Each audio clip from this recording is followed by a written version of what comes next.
Queridas hermanas, en esta tarde le damos la bienvenida a nuestra reunión de los jueves y damos la bienvenida también a las personas que nos están escuchando y se están conectando. Agradecer al Señor por este precioso momento que nos da para conectarnos y alabar y aprender más de las cosas del Señor. Vamos a inclinar nuestros rostros para dirigirnos y pedir su dirección. Padre Celestial, te damos gracias, Señor, por esta tarde. Gracias porque tú eres bueno y misericordioso con cada uno de nosotros. Gracias por este día. Gracias porque tú nos tienes aquí juntos, reunidos, Señor, conectándonos. Gracias porque tú obras en medio de cada uno de nosotros. Te pedimos, Padre Santo, tu dirección en esta reunión que vamos a empezar. Tú ayúdanos, Señor, preparar nuestras mentes y nuestros corazones. Te suplicamos y te pedimos por las personas que aún no se conectan y por los hermanos que se están conectando, Señor. Tú abre sus mentes, sus corazones y ayúdanos, Señor, en el transcurso de esta tarde para aprender más de las cosas tuyas y ponerlas en práctica. Ponemos todo esto en tus manos, en el bendito y santo nombre de tu Hijo, nuestro Señor Jesucristo. Amén. Damos pase al pastor Pedro Elorriaga para la exposición de la carta de Juan.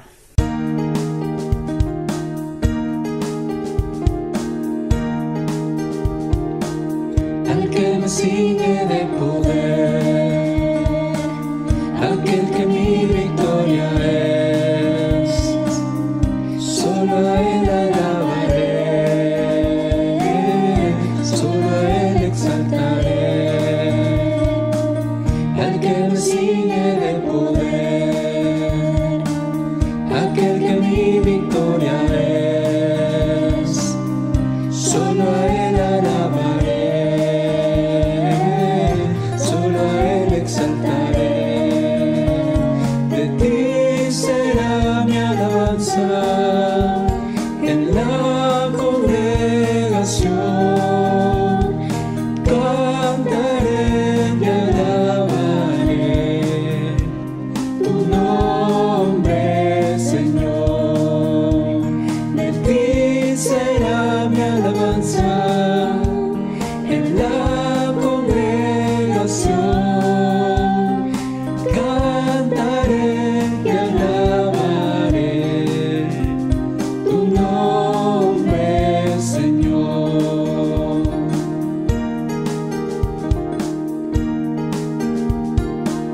Al que me sigue de poder, aquel que mi victoria es, solo a él alabaré, solo a él exaltaré.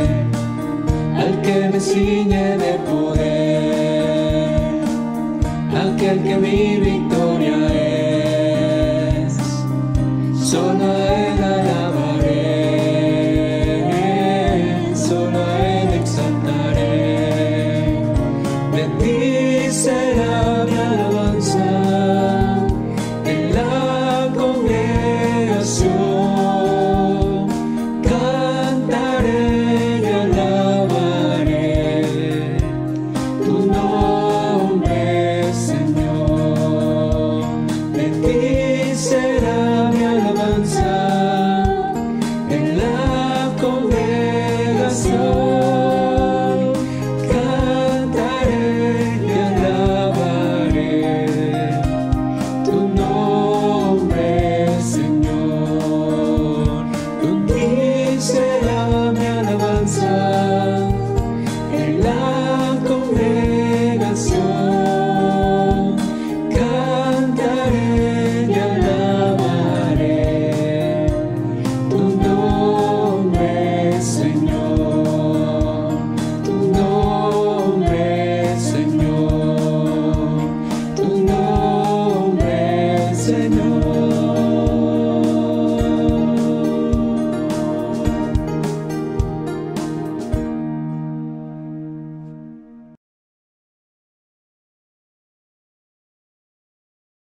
Buenas tardes, queridas hermanas. Este jueves es bastante inusual porque habíamos previsto tener nuestra charla este jueves, como todos los segundos jueves de cada mes, pero debido a problemas muy personales, es que se ha cambiado desde el último momento, se ha tenido que cambiar. Agradecemos a nuestro pastor Pedro, el que nos haya tenido a bien adelantar la charla, el estudio, el último estudio de las cartas de Juan que vamos a tener a continuación. Por todo este tiempo el pastor nos ha dado este precioso estudio de las cartas, así que le agradecemos mucho por ese tiempo, por ese esfuerzo que ha hecho de hacernos entender, comprender el mensaje que hay detrás de todas estas cartas que el apóstol Juan escribió, ¿no? Y queremos también darle los anuncios de esta tarde, de esta semana, el próximo jueves, Dios mediante, el próximo jueves 16, sí esperamos tener nuestra charla con nuestra hermana Gabriela, así que estemos atentas a las comunicaciones para poder invitar. Estamos compartiendo el post para que puedan ustedes también por las redes compartir y así muchas personas puedan aprovechar este precioso tiempo, ¿no? Nosotros, al igual que la palabra, nosotros también vemos las necesidades que se van presentando, así que por eso hemos visto bien presentar esta charla. Y que mejor con nuestra hermana Gabriela, que siempre está atenta y su profesión le ha capacitado para poder ayudar a muchas personas. Damos gracias a Dios por su vida, estamos orando por su familia. Es un momento muy difícil que él está atravesando. Estemos orando por toda la familia de nuestra hermana Gabriela, ¿no? Que tenemos este sábado, como todos los sábados, nuestro estudio del libro de Génesis. Es el último sábado del bloque que le toca a nuestro hermano Manuel Paredes, así que no se lo puedan perder. Van a haber preguntas muy interesantes para ver cómo estamos entendiendo este precioso estudio, ¿sí? Así que por el Zoom, ya saben, compartimos el enlace, pero es el mismo enlace todas las semanas, así que las esperamos a las 3:30. Y el martes, los martes de oración, recuerden, todos los martes a las 4 de la tarde tenemos nuestra reunión de oración, ¿no? Oremos porque hay muchas situaciones de enfermedad, de pérdidas, de dificultades que se están presentando, ¿no? Y nosotros como hijas de Dios somos las llamadas a poder ser el soporte, ¿no? Para poder orar unas por otras. Así que las animamos a participar. Y como ya les había anunciado, el próximo jueves, Dios mediante, estamos con nuestra charla, ¿no? Nuestra charla acerca de el control de la ansiedad, ¿sí? Les esperamos el próximo jueves y tenemos muchos cumpleaños. El de nuestra hermana Nancy Limo comenzó el lunes pasado, lunes 6. Nuestra hermana Damaris Damaris está de cumpleaños este sábado. Nuestra hermana Rebeca Matías el domingo y nuestra hermana Milka de Videra es este martes 14. Así que estemos atentas para poder saludar a nuestras hermanas, a nuestras hermanas cumpleañeras de esta semana. Que el Señor las bendiga, que el Señor las siga fortaleciendo, proveyendo y dando la sabiduría para hacer sal y luz allí donde el Señor las ha puesto, ¿sí? Esos serían todos los anuncios. Estemos preparándonos, hermanas. No son anuncios de esta semana, pero este mes tenemos varias actividades, así que estemos separando nuestro tiempo para nuestra primera convención a nivel de DEPLIF, que se realizará el último sábado de este mes, que es el sábado 25. Va a ser en Manchay y va a ser en forma presencial, por supuesto, ¿no? Es la primera convención en forma presencial.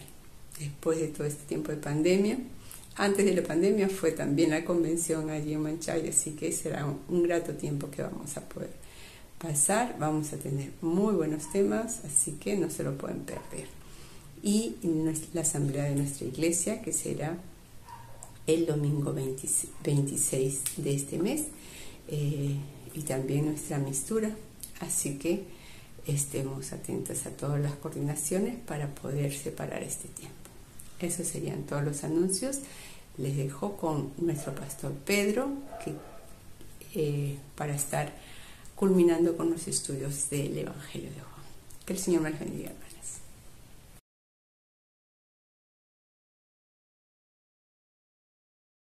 Apreciadas hermanas de la Liga Femenina, les doy un saludo en el nombre del Señor. Estamos ahora culminando el estudio de primera, segunda y tercera de Juan. Este es los dos últimos estudios que se han resumido en uno, y este es el último de ellos. Por lo tanto, les suplico que abran sus Biblias en tercera de Juan y vamos a terminar el estudio juntos. Pero antes vamos a pedir la bendición del Señor. Padre Santo y Dios nuestro, te damos gracias por la oportunidad que nos das de haber estudiado tu palabra, Señor, que tú dejaste a través de tu siervo el apóstol Juan. Permítanos, Señor, seguir aprendiendo de ti y también, Señor, alineando nuestros pasos en las veredas y tras los pasos de Cristo Jesús. Bendice a tu pueblo, Señor, y a todos los que escuchan y ven este estudio en estos momentos. Nos encomendamos a ti en el nombre de Cristo Jesús. Amén. Permítame compartir pantalla para acceder a este material y vamos a dar comienzo al estudio. El estudio de hoy se llama Firmeza ante la oposición, buen testimonio a seguir.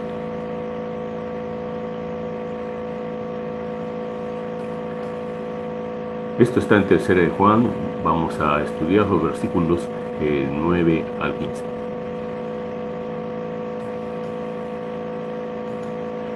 Tercera de Juan, versículos 9 al 15. Firmeza ante la oposición y buen testimonio a seguir.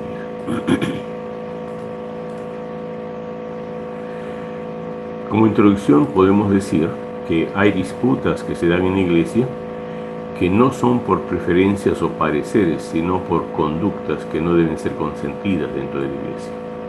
El apóstol Juan, a pesar de su edad avanzada, cuando le toca esta situación, las confronta con firmeza. Ojo, hay situaciones y conflictos que se dan en la iglesia porque se deben a conductas que no deben ser consentidas dentro de la iglesia. Hay personas que realmente hacen estragos y causan divisiones y situaciones difíciles que hay que combatirlas. Frente a hermanos que dan mal ejemplo por su pésimo testimonio, el consejo es que hay que imitar lo bueno y no lo malo. No hay que seguir a estas personas que están dando pésimo testimonio.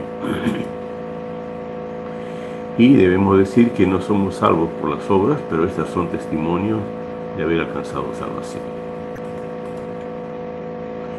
Vamos a leer juntos la porción bíblica que vamos a estudiar. El versículo 9 dice: yo he escrito a la iglesia, pero Diótrefes, al cual le gusta tener el primer lugar entre ellos, no nos recibe. Por esta causa, si yo fuere, recordaré las obras que hace parloteando con palabras malignas contra vosotros, y no contento con estas cosas, no recibe a los hermanos, y a los que quieren recibirlos se los prohíbe y los expulsa de la iglesia. Amado, no imites lo malo, sino lo bueno. El que hace lo bueno es de Dios, pero el que hace lo malo no ha visto a Dios. Todos dan testimonio de Demetrio y aún la verdad misma, y también nosotros damos testimonio, y vosotros sabéis que nuestro testimonio es verdadero. Yo tenía muchas cosas que escribirte, pero no quiero escribírtelas con tinta y pluma, porque espero verte en breve, y hablaremos cara a cara. La paz sea contigo. Los amigos te saludan. Saluda tú a los amigos, a cada uno en particular. En primer lugar, vamos a ver el mal actuar de Diótrefes. El apóstol Juan había enviado y recomendado a algunos predicadores para que vayan a las iglesias Ellos llegaron por la iglesia donde este personaje, Diótrefes, era un líder. Y este líder, estos enviados de Juan, no eran desconocidos para Juan, sino recomendados por el apóstol. Sin embargo, Diótrefes se portó muy mal y no los recibió. Y vamos a ver entonces el perfil o la semblanza de Diótrefes. ¿Quién era este? En primer lugar, dice el texto que no recibía a los mensajeros de Juan y se cree que era por preservar su primacía en la iglesia. Quiere decir que Diótrefes padecía de celos amargos. Quiere decir que es una persona que se incomoda porque cree que otra le va a quitar el puesto. Y esto se ve no solamente en esos tiempos pasados, sino también aún ahora. Hay pastores que no permiten a otros miembros de la iglesia y a otros siervos de Dios que estén a su lado colaborando. Porque tienen celos amargos. Les molesta, les incomoda y padecen de inseguridad personal. No están seguros realmente del llamado de Dios. Este Diótrefes despreciaba también la autoridad del apóstol Juan. Y también esto es parte de la característica de estas personas. Era una persona problemática y manipuladora. Esos que ahora le dicen tóxicos, ¿no? Su táctica para convencer a la iglesia era que, en primer lugar, si él quería quitarse a alguien de encima, en este caso el apóstol Juan, él se puso a hablar mal de él. Y esto es clásico y es parte justamente de la actitud necia de estas personas de hacer quedar mal a la persona que consideran su rival. Segundo, lo otro que hacía era no recibir a los enviados del apóstol, posiblemente con el pretexto de que eran falsos maestros, falsos profetas. Y realmente él le cerró las puertas. No le brindó el hospedaje cristiano que dice las Escrituras. Y lo otro es que prohibió a la iglesia que los hospedara y amenazó con expulsar a los que lo hacían. Toda una situación realmente de conflicto, de choque, de problemas dentro de la iglesia. Prácticamente la iglesia se estaba dividiendo por causa de lo que estaba haciendo Dios. Y actualmente hay hermanos que actúan como este Diótrefes. Y eso podemos decir que primero, para llegar a esa situación, logran la aceptación de la iglesia. Se presentan como hermanos muy piadosos, muy humildes, muy serviciales, y así conquistan a la iglesia, ¿no? Logran que los hermanos tengan simpatía y apoyo, y cuando se dan las elecciones, pues ellos salen elegidos como líderes, ya bien sea diáconos o ancianos, o quizás presidiendo alguna comisión. Segundo, ellos dejan que su corazón se llene de arrogancia. Empezaron humildes, quizás agachando la cabeza, poniéndose muy serviciales, pero una vez que tienen la autoridad en sus manos, se ponen realmente como pavos reales y se creen superiores a los demás, y lo que hacen es simplemente dar órdenes y no se preocupan de tratar correctamente a los hermanos, sino más bien los maltratan. Estas personas desconocen la autoridad del consistorio, menospreciando a los ancianos, a los líderes. O sea, ellos quieren reemplazar a los líderes que están en la iglesia. Y por eso lo que hacen primero es desacreditarlos, murmurar, hablar mal de ellos.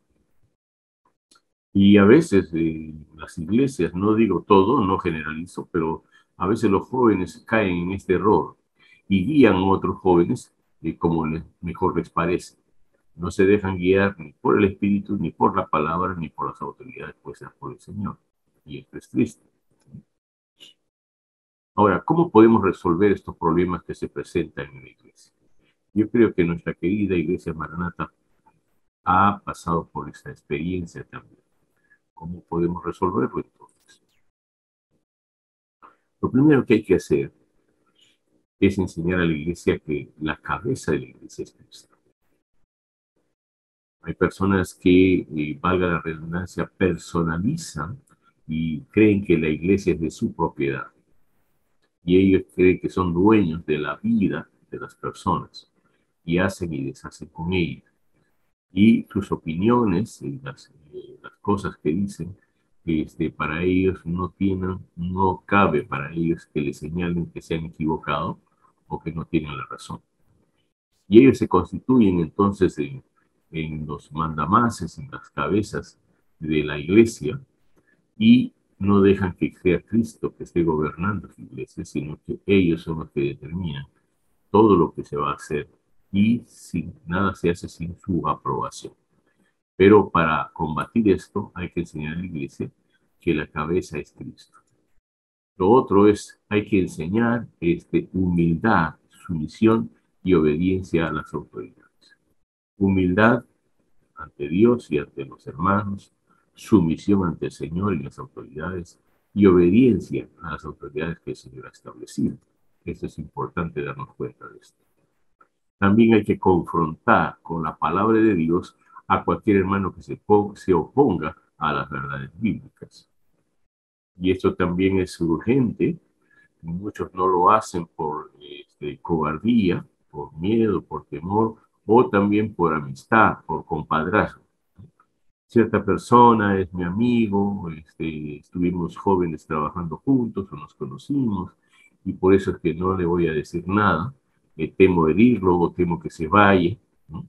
O que cause algún conflicto. Mejor me callo la boca, es lo que piensan algunos. Pero es urgente, como se ve en la carta, la actitud del apóstol Juan es justamente hacer esta confrontación con la palabra del Señor.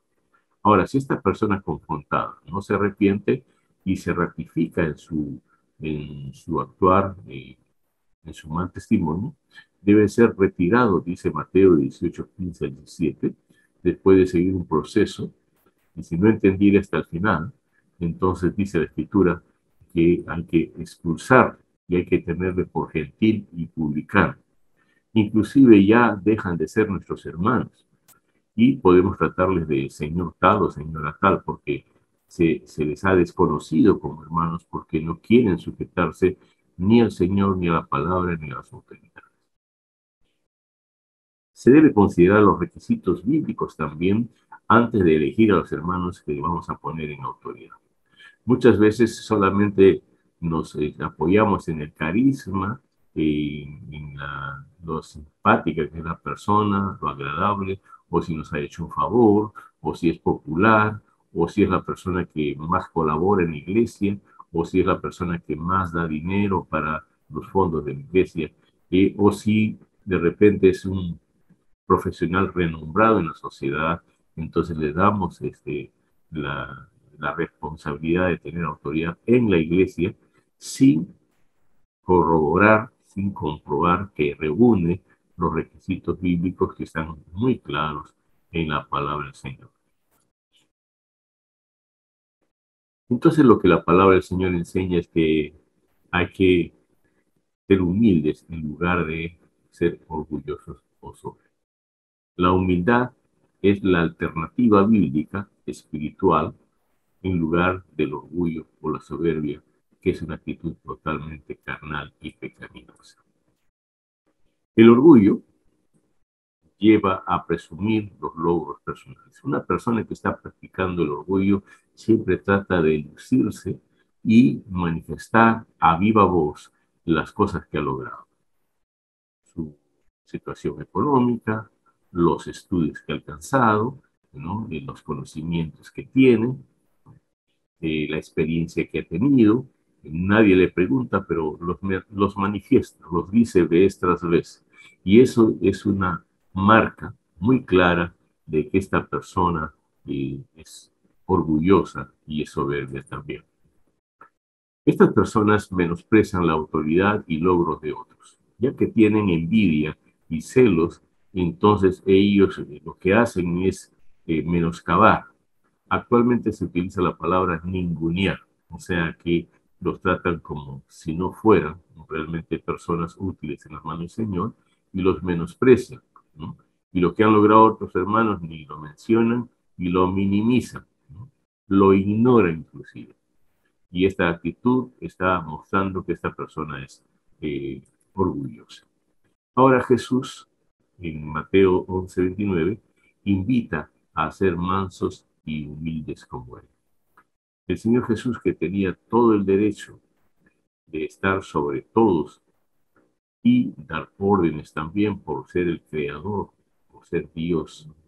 Él, dice la Escritura, que se despojó a sí mismo de su gloria y se hizo hombre como nosotros, y no solamente se hizo hombre, sino siervo, y también se hizo reo de cruz. Y esto muestra la humildad que tenía el Señor. Y el Señor nos invita a hacer lo mismo. Entonces, el haber alcanzado mayor preparación que nuestras autoridades, hermanos y hermanas, no es motivo para desautorizar o desconocernos. Muchas veces hasta nos burlamos de que las autoridades se equivoquen o desconozcan algún asunto o tema que se está tratando en la iglesia y nos creemos superiores a ellos. Eso no nos da lugar. Es como aquellos hijos que sus padres se esforzaron mucho por mandarlos a estudiar al colegio y a la universidad.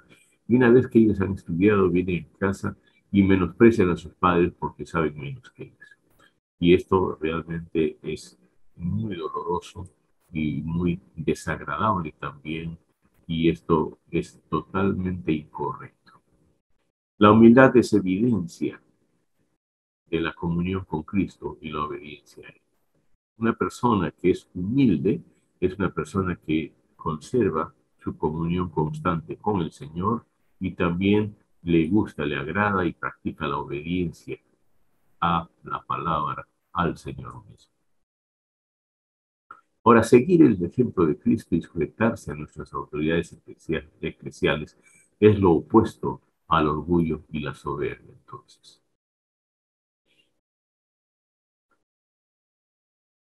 Ahora, ¿de qué se trata en la iglesia? Es el bien de la congregación en lugar de mi vanagloria. Cuando alguien enfatiza el servicio al Señor y la conducta dentro de la iglesia sobre su persona, tratando de que los hermanos le admiren y gloriándose, ¿no?, del puesto que tiene, la capacidad que tiene y el hecho de dar órdenes y que muchos deben sujetarse a él, que está enfatizando entonces su persona de manera egoísta y quiere sobresalir. Pero el asunto es que el Señor no nos ha llamado a eso. Nos ha llamado a servir al Señor, a Jesucristo, que es la cabeza de la iglesia, y servir a la iglesia, que es su cuerpo. Dice la Biblia que la iglesia es el cuerpo de Cristo. Entonces estamos llamados para luchar, servir y trabajar por el bien de la congregación, en lugar de nuestra vanagloria, ¿no?, de estarse ufanando y luciéndose y pavoneándose en la iglesia.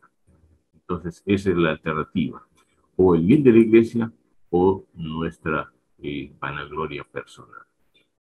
El verdadero siervo de Dios prefiere la edificación del cuerpo de Cristo a su propia fama.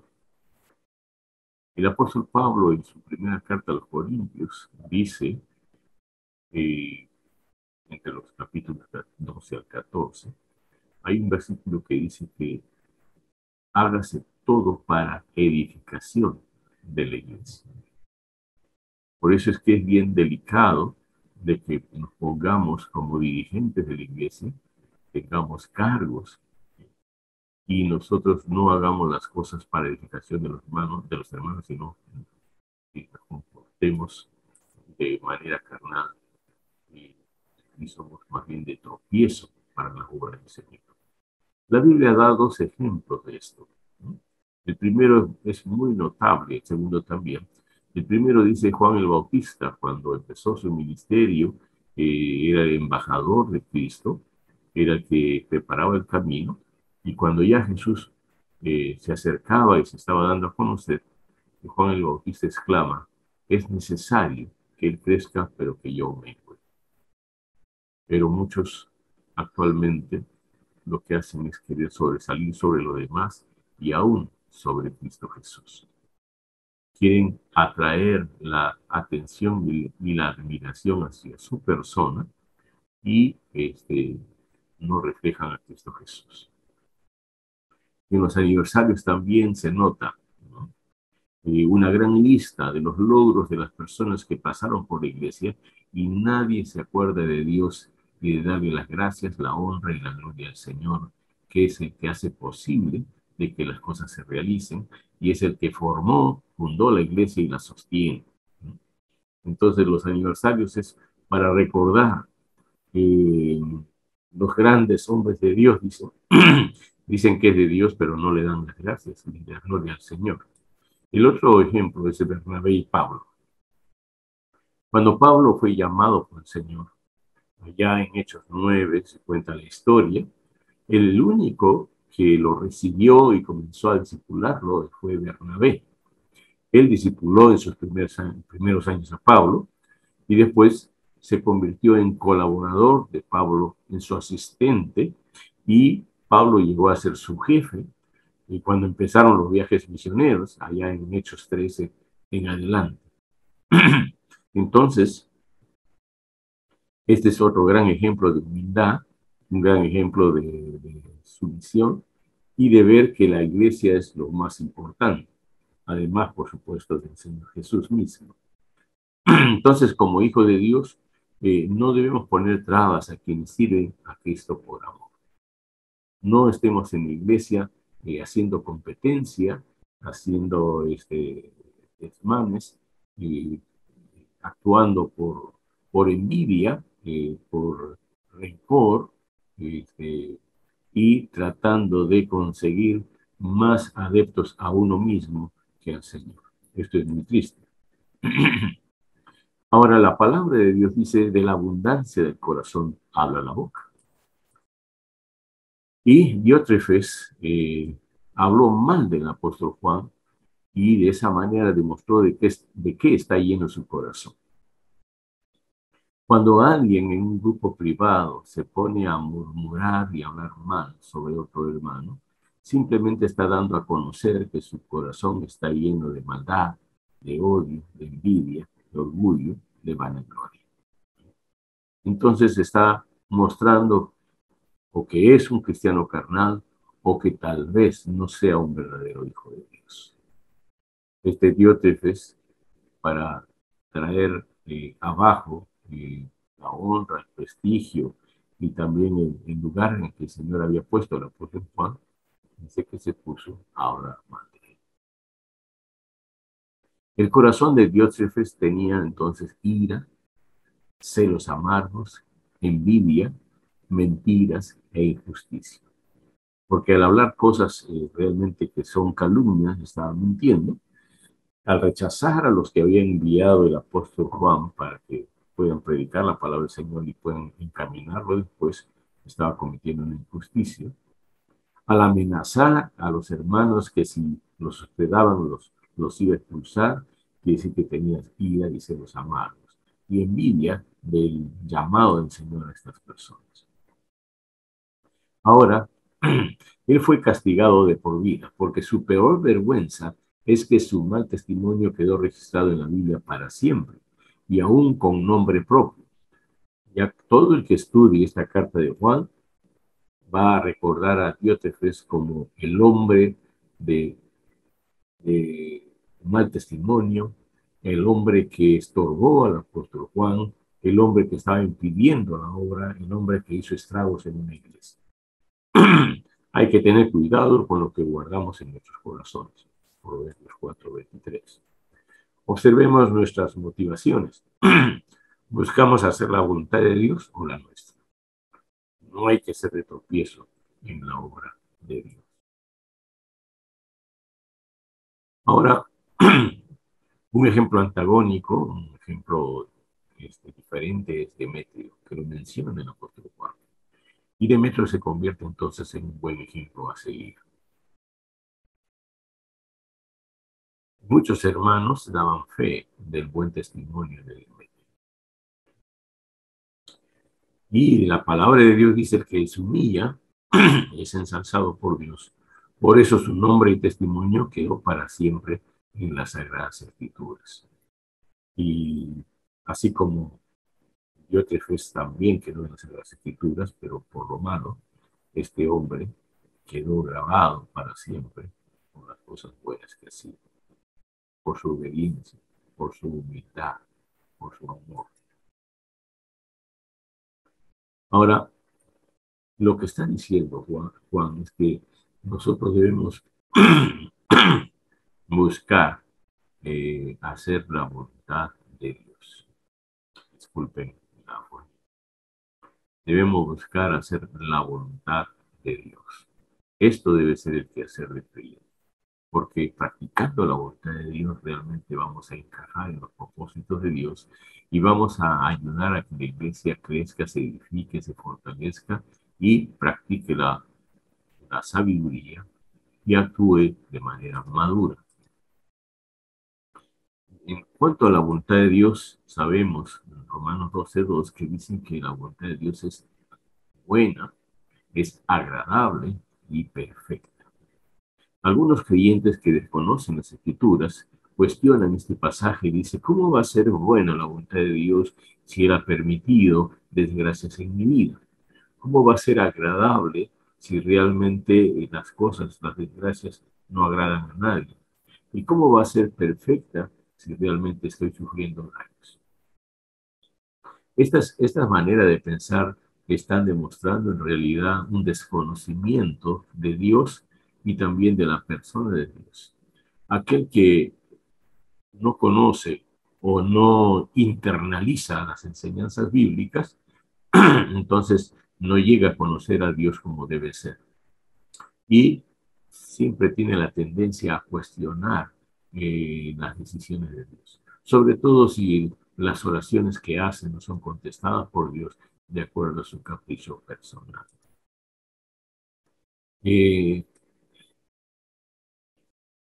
realidad, cuando no conocemos a Dios o sabemos muy poco de Él, es difícil aceptar la voluntad de Dios. Porque la carne, dice la Escritura, se opone a Dios. O sea, la vieja naturaleza se opone al Señor. En otras palabras, el ser humano gobernado por el pecado es enemigo de Dios. Por eso hay el llamado de parte de Dios de reconciliarnos con Él. La persona que se reconcilia con Él, sea hombre o mujer, llega a tener un nuevo nacimiento, es una nueva criatura, recibe naturaleza espiritual y cambia su manera de pensar y ya no se adapta a este mundo. Pero muchas veces preferimos guiarnos por nuestra propia opinión, lo cual acarrea muchos problemas y dolor. Entonces, el apóstol Juan nos da a entender que hablar de Dios, hablar del amor de Dios, la misericordia, no es suficiente, es necesario obedecer su voluntad. En Mateo 7:21-23, el Señor mismo dice, ¿por qué me llamáis Señor, Señor, y no hacéis lo que yo digo? Y las personas que le responden le dicen, Señor, en tu nombre hicimos milagros, en tu nombre echamos fuera demonios, en tu nombre profetizamos, y ellos creen que han hecho la voluntad de Dios. Pero posiblemente esas cosas que hicieron, lo hicieron solamente sin consultar al Señor, solamente porque ellos creían que eso era lo correcto. Pero no le consultaron al Señor, no obedecieron a su llamado, no obedecieron a sus principios y vivieron una vida realmente opuesta a lo que se quería. También esta carta termina con los saludos finales. Y ahí va a expresarse el apóstol Juan, dice que él prefiere hablar personalmente de otros temas pendientes que le quedan. Y en realidad en la iglesia hay temas que se pueden tratar públicamente, pero hay otros que se tratan en el privado, cara a cara. Y esto es necesario ser prudentes para manejar estas situaciones a fin de no escandalizar o ser de tropiezo a hermanos débiles. Ahora, cuando Él desea la paz, el desear la paz significa el deseo de que nuestros hermanos encuentren descanso en Jesús a pesar de las aflicciones diarias. El mismo Señor Jesús dijo, mi paz os dejo, mi paz os doy. Yo no os la doy como el mundo la da. Hay una gran diferencia entre la paz que ofrece el mundo este siglo, la sociedad, las personas no creyentes y la paz que ofrece Jesucristo. Es diferente porque la paz del Señor es sobrenatural, es fruto del Espíritu, y si usted tiene el Espíritu de Dios, va a experimentar la paz en medio de los problemas, de las situaciones y de las pruebas cotidianas de la vida. Cuando él termina haciendo un intercambio de saludos, indica que está dialogando con la iglesia del Señor, que esta carta no es simplemente algo personal e individual, sino que se está dirigiendo a la iglesia, consciente el apóstol Juan que esta carta se leía a los hermanos. Y los saludos son en plural, no en singular. Y él habla de afectuosa y cariñosamente y de manera muy cercana, relación de amistad, de un amor filial, está haciendo este intercambio de saludos. Esta relación personal que mantiene Juan con los creyentes es una demostración de una comunión verdadera. Cuando nosotros nos tratamos como hermanos y decimos que nos amamos, pero que no tenemos confianza, ni hay el acercamiento, ni nos portamos como extraños, en realidad no estamos practicando una comunión verdadera. El Señor Jesús mismo le dijo a sus discípulos, ya no llamaré siervos sino amigos, para poderles hacer conocer realmente los planes de Dios. Quiere decir que para Jesús el amigo era el que sabía todo del otro. Es el que estaba enterado de lo que se iba a hacer. Es lo mismo que hizo Jehová con Abraham, al no ocultarle que iba a mandar castigo a Sodoma y Gomorra. Y Abraham es llamado amigo de Dios porque el Señor le manifestó los planes que tenía y que él, en la confianza que le tuvo, le compartió estas situaciones que, aunque sean difíciles, eran necesarias. Entonces, si nosotros vamos a cultivar esa amistad, esa verdadera comunión, debe ser de manera real, profunda, sincera, verdadera. Estamos ya concluyendo, mis hermanas, y yo aprovecho, antes de terminar, para darles las gracias por su atención, por su perseverancia, felicitar por su perseverancia en el estudio de la palabra del Señor. Y es mi deseo y mi anhelo que esto haya sido de provecho para ustedes. Que Dios los bendiga y aprovechen de crecer y madurar y edificar y cambiar la conducta, si el Señor así se lo indica, para edificación de la iglesia y también para la honra y gloria del Señor. Entonces, como conclusión, vemos que el apóstol Juan, a pesar de su avanzada edad, él enfrenta con firmeza al malvado Diótrefes. Él no se sintió menos ni tampoco padeció de debilidad para esto. Y esto nos dice que la iglesia del Señor debe hacer frente u oponerse a los hermanos que tienen estas posturas que son centradas en sus personas, haciendo su capricho personal y destrozando a la iglesia con su mal testimonio. Y la iglesia realmente debe detener eso en el nombre del Señor. Y por eso decimos que la iglesia no está hecha para las realizaciones personales, o sea, para que alguien se sienta satisfecho y realizado. Estas realizaciones personales son egoístas. Esto es de tropiezo y contribuye al estancamiento y retroceso de su obra. Debemos examinarnos, hermanos, si nosotros actuamos por nuestra propia cuenta o estamos dependiendo del Señor y sometiéndonos a su voluntad. Juan exhorta a imitar lo bueno, ¿no?, como evidencia de nuestro conocimiento de Dios. A veces la iglesia observa testimonios torcidos, equivocados, que demuestran maldad, y entonces nosotros no debemos imitar eso. Más bien, veamos a Cristo Jesús y a hijos y siervos que realmente son obedientes, y a ellos hay que imitar. Imitar las buenas obras significa dejar a un lado nuestra voluntad y someternos diariamente a la voluntad de Dios. Le doy las gracias entonces una vez más y vamos a orar para despedirnos. Gracias, Señor, que tú eres bueno en gran manera. Gracias Padre, que tienes misericordia de nosotros. Señor, si alguien que ha estado escuchando y viendo este estudio y te ha dado cuenta por obra de tu espíritu de que ha estado actuando equivocadamente, Señor, sabemos que tú le puedes perdonar si realmente se arrepiente y pide perdón por esos pecados. Señor, oro por la iglesia para que se siga sanando de aquellas heridas que han quedado por causa de personas que no hicieron bien la obra tuya y que causaron discordia en el pueblo. Oramos, Señor, por todos nosotros, para que no actuemos carnalmente, sino espiritualmente. Te pido perdón, Señor, por aquello que he cometido, Señor, consciente o inconscientemente, en contra de la iglesia y de tus hermanos. Y te pedimos perdón por todos los hermanos que realmente estamos tomando en serio las Sagradas Escrituras. Y ayúdanos no solamente a ser perdonados, sino lavados y limpiados de todo pecado y maldad. Bendice a tu pueblo. Cristo Jesús.